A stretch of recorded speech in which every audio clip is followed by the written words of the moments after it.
नमस्कार, प्रणाम, नमन साथियों। मैं आपका अपना बालकिशन साथियों स्वागत करता हूं आप सभी का आपके अपने एजुकेशनल परिवार पढ़ाई की बात में। साथियों, संगठन से संबंधित जो हमारा टॉपिक चल रहा है उसमें आज हम बात करने वाले हैं यूरोपीय संघ के बारे में।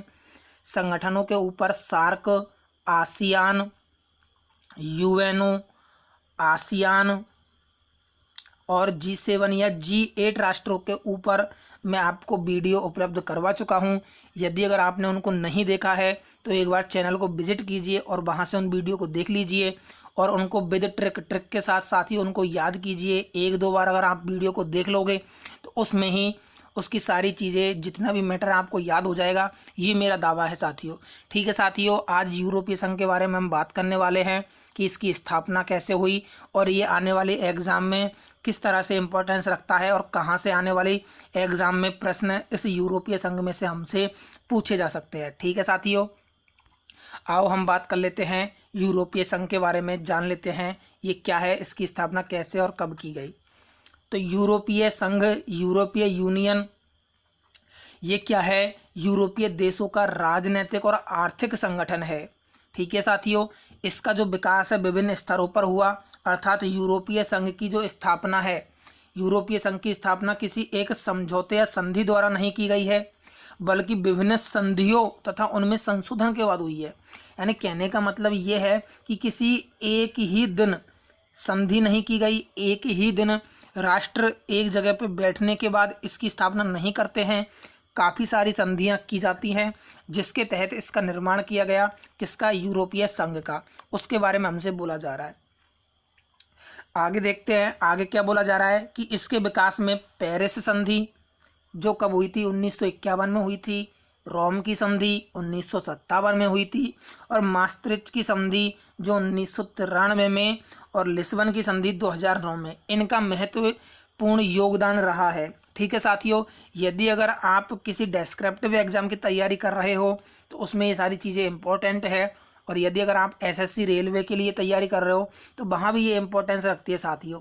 लेकिन इनके अंदर से एग्ज़ाम में प्रश्न आने की रेलवे और एसएससी में संभावनाएं कम होती है। इनके प्रश्न ज़्यादातर करंट बेस पर पूछे जाते हैं साथियों। ठीक है, तो उन चीज़ों को अभी हम देखेंगे, डिस्कस करेंगे कि कहाँ से इसमें प्रश्न आने की संभावना है। आगे पढ़ लेते हैं इसके बारे में। अब इसकी जो संधियां हैं जिनके तहत इसका निर्माण हुआ उसको हम देख लेते हैं।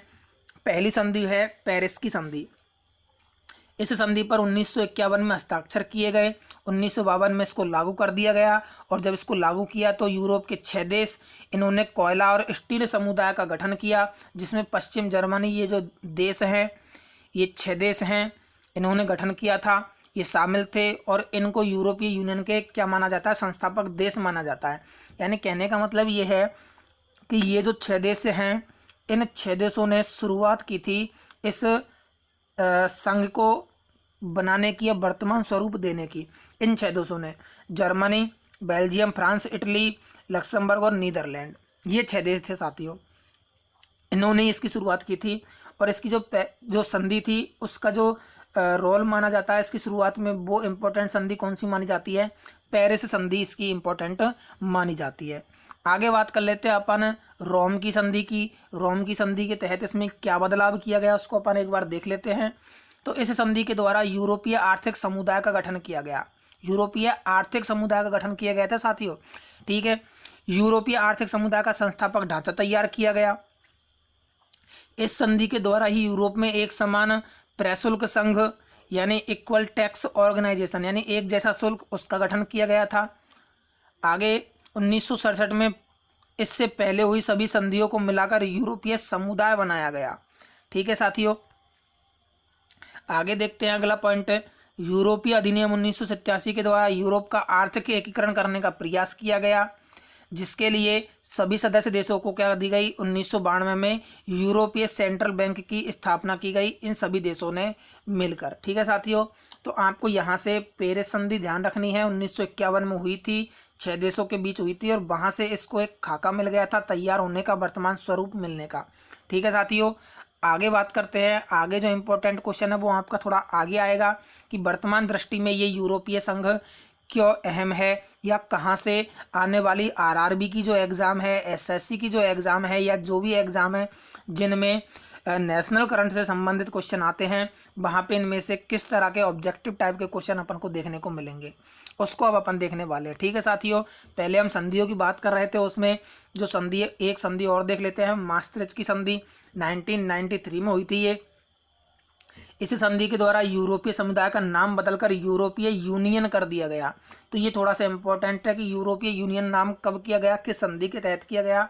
तो ये संधि है मास्त्रिच की संधि, 1993 में की गई थी। ठीक है साथियों, इसके द्वारा 3 प्रावधान किए गए थे। इस संधि में 3 मुख्य प्रावधान किए गए थे, और वो 3 मुख्य प्रावधान कौन कौन से हैं, उसमें पहला है अपना यूरोपीय आर्थिक समुदाय या समान मौद्रिक संघ। इसमें क्या हुआ था, इसमें समान मुद्रा अपनाने की घोषणा की गई थी और 2001 में इसको लागू किया गया।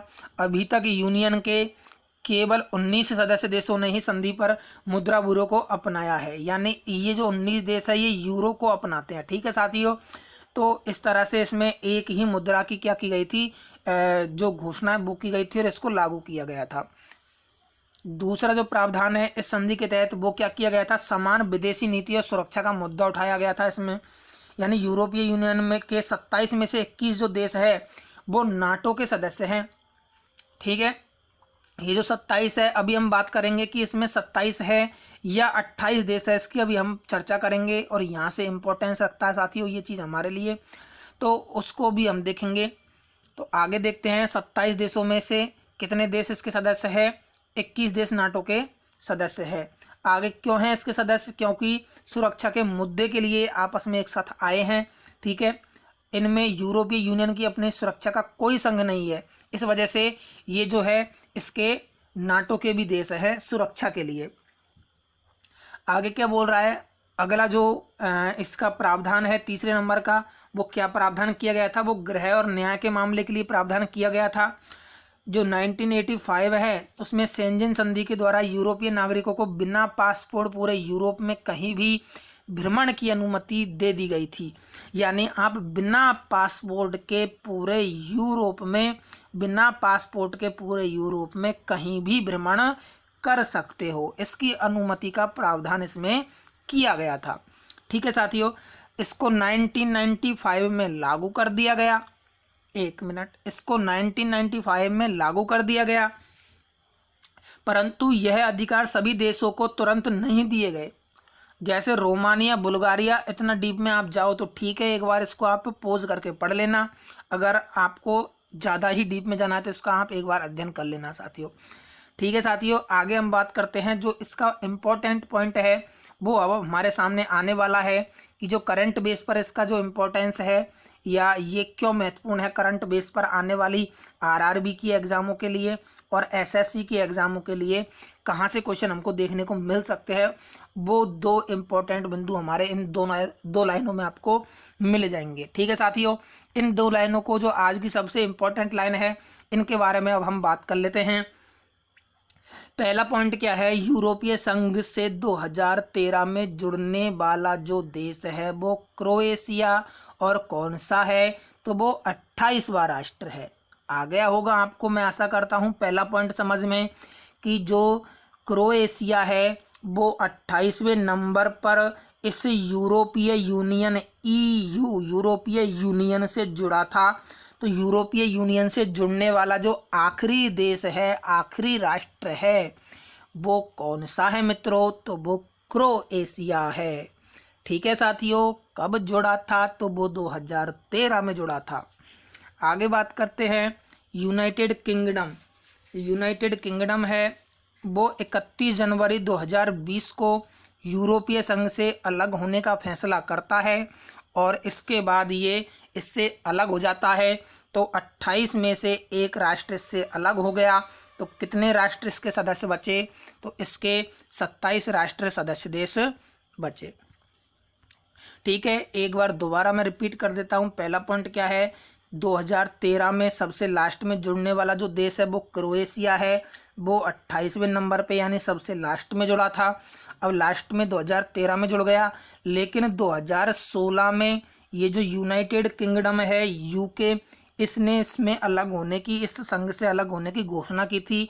उसके बाद 2020 31 जनवरी को ये क्या हुआ, इससे अलग हो जाता है। तो इसमें वापस 28 में से एक घटकर कितने राष्ट्र रह जाते हैं, तो 27 देश इसमें रह जाते हैं। आने वाली एग्जाम के लिए ये मोस्ट इम्पॉर्टेंट करंट का क्वेश्चन है साथियों, इसको आप अच्छी तरह से याद कर लेना। ध्यान रख लेना कि सबसे लास्ट में शामिल होने वाला देश तो क्रोएशिया है, और इसके सदस्य देशों की बात करें तो 28 पहले थी। 2016 में जब इसकी घोषणा हुई थी कि यूके इससे हटेगा, उससे पहले, उसके बाद इसका हटना तय हो गया था, फिर एक हट गया। तो अब 2020 में इसमें कितने देश बच गए, तो अब इसमें वापस 27 देश रह चुके हैं। इनकी संख्या कितनी हो गई, वापस 27 हो गई। ठीक है साथियों, आशा करता हूँ आपको ये वीडियो समझ में आ गया होगा। इसके जो 2 इम्पोर्टेंट क्वेश्चन है वो भी आपको समझ में आ गए होंगे। एक तो क्रोएशिया वाला पॉइंट याद रखना आप साथियों, 2013 में सबसे आखिरी में यूरोपीय यूनियन से जुड़ा था, तब इसमें 28 देश हो गए थे। लेकिन 2020 में यहाँ से यूनाइटेड किंगडम हट जाता है और वापस कितने राष्ट्र रह जाते हैं इसमें, तो वापस इसमें 27 देश रह जाते हैं। ठीक है साथियों, यदि अगर आपको ये सारी जो जानकारी है, सारा मैटर समझ में आ चुका है, और अगर आपने पहले के वीडियोस को देख लिया है, वो आपको पसंद आ चुके हैं, तो साथियों अपने परिवार पढ़ाई की बात से जुड़िए। चैनल को आप सब्सक्राइब कीजिए। आपको करंट से संबंधित, आने वाली राजस्थान की वैकेंसियों से संबंधित जितनी भी जानकारी है, बाकी जो सब्जेक्ट हैं उनके भी वीडियो इस पर मिल जाएंगे साथियों। आने वाले टाइम में समय में धीरे धीरे इसको अपग्रेड किया जा रहा है साथियों अपने चैनल को। इसमें आपको और भी अच्छी अच्छी जो जानकारियां हैं आपके एग्ज़ाम के पॉइंट ऑफ व्यू से जो महत्वपूर्ण है वो आपको दी जाएंगी आरआरबी एसएससी के लिए। तो साथियों सब्सक्राइब कीजिए अपना चैनल, और पास में बेल आइकन का बटन होगा उसको दबा लीजिए, और अपने साथियों के साथ, अपने फ्रेंड के साथ इसको एक बार शेयर कर दीजिए। और हमारा कॉन्फिडेंस बढ़ाने के लिए साथियों एक बार इसको लाइक कर दीजिए। धन्यवाद साथियों। जय हिंद, जय भारत साथियों।